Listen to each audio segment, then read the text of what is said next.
Kryeministri Hristijan Mickoski sot duke u përgjigjur pyetjes gazetareske lidhur me deklaratën e djeshme të kryetarit të LSDM-s Venko Filipçe, se Bullgaria nuk e mohon identitetin Maqedonas, përmendi se së shpejti vendi mund të shkojë në zgjedhje,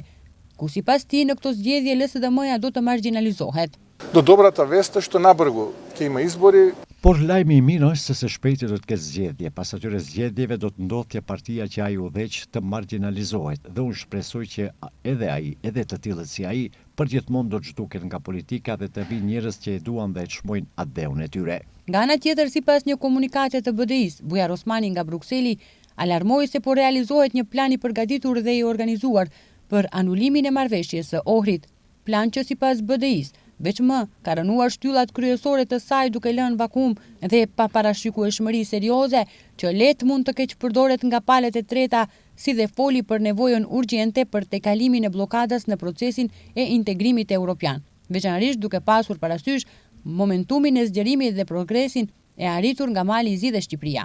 Osmani, siç thuhet në komunikat, theksoi se integrimi i brendshëm dhe jashtëm kërkojnë vendime të guximshme brenda vendit, por dhe angazhim të qartë dhe të vazhdueshëm nga partnerët evropian.